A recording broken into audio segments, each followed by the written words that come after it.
Hello, my artistic friends. So we're going to start a new drawing today. And if we're going to start a new drawing, that means that we're going to start our conversation where we always do, discussing our elements of art, and in a moment, our principles of design. So please repeat these 7 elements of art after me.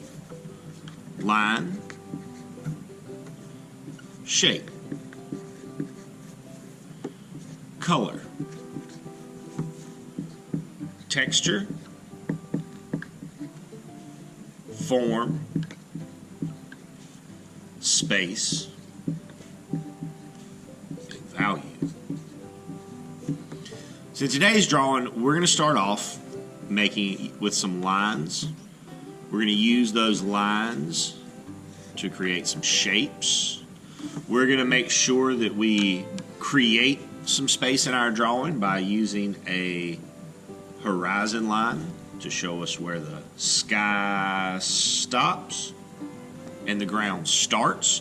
We're also going to use our space by making sure that we color the whole entire page, which brings us, of course, to our last element of art, which will be color.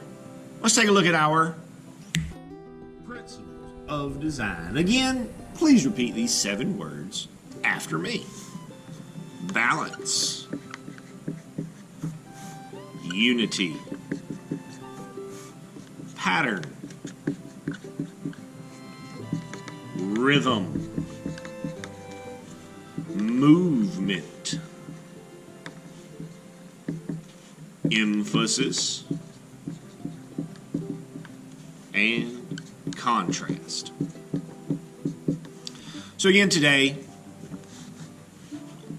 emphasis is going to be an important one for us. So emphasis, just as a reminder, is the main thing in a work of art. It's the part that we as the artist want people to pay attention to.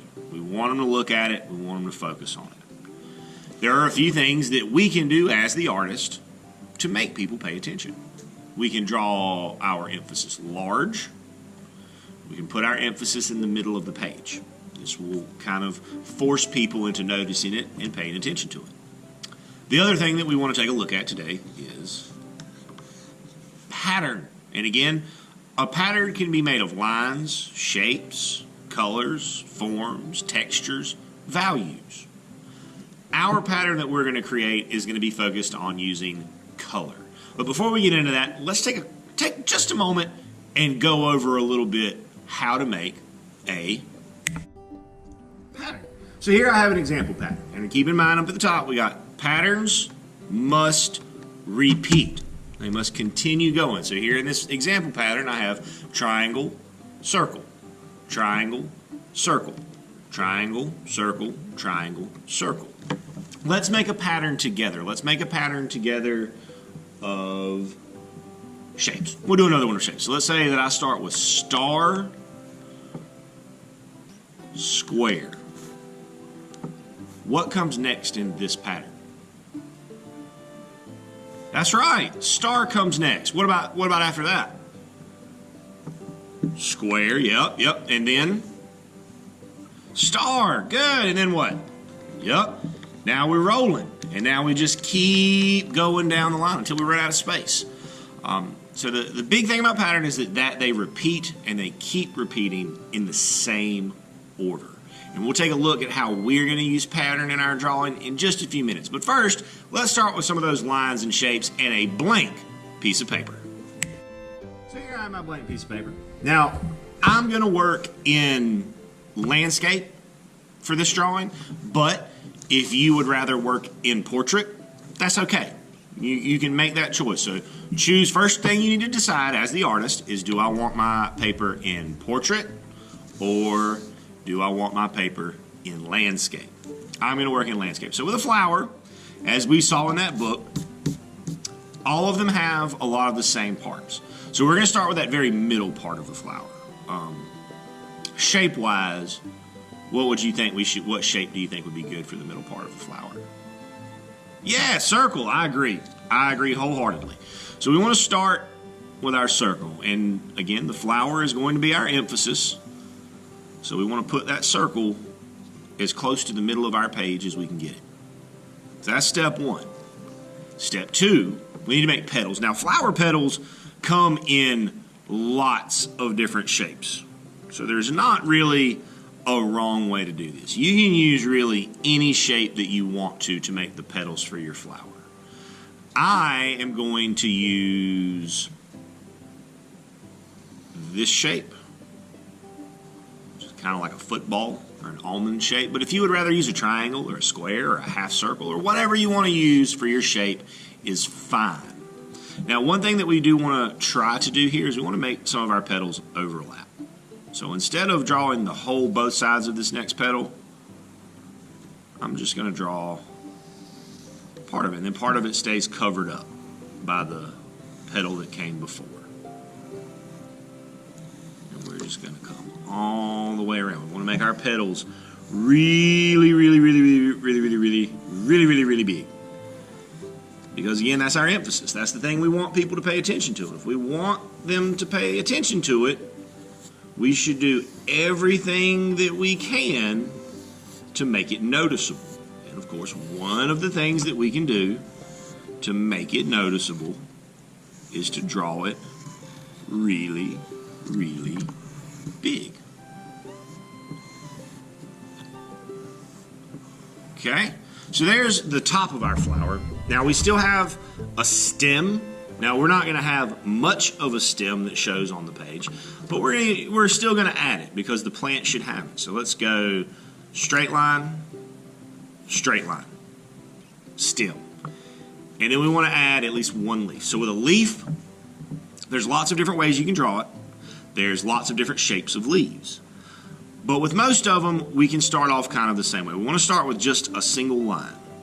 And it could be a straight line, or like I'm doing, it could have a little bit of a curve to it.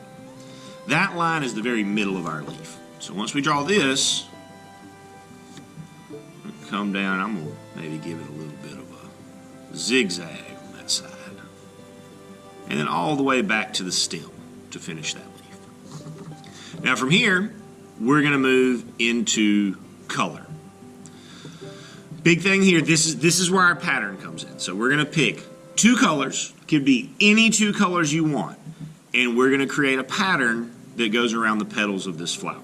Now, I'm going to speed my camera up a little bit and time lapse that section so you guys aren't forced to wait on me.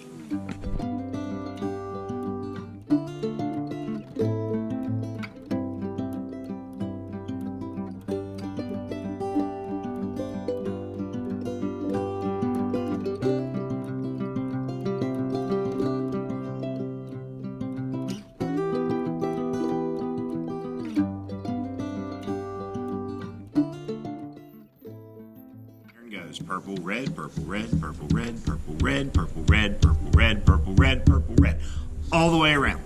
Now, when you do your pattern, remember, you do not have to use the same colors as me. You can pick whatever two colors you want to use.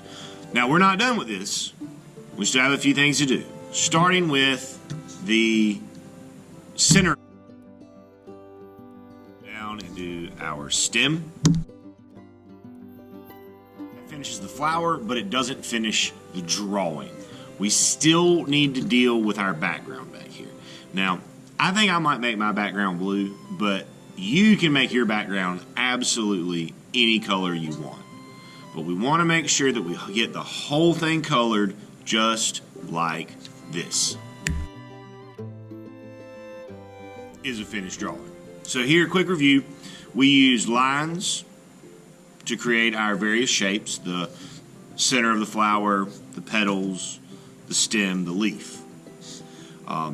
We then use our media, our crayons, to add color inside of those shapes. We use that crayon, that color, and that media to create pattern inside of our emphasis. Remember that for it to be a pattern, it must repeat. It must continue going in the same order. And we have our emphasis. Really big, dead center on the page. It stands out. There's no way that you can look at this piece of paper and not pay attention to the thing that we want people to pay attention to. So I hope that your flowers have turned out, have bloomed as brightly as mine. I look forward to the next time we get to make some art together. And as always, my friends, happy arting.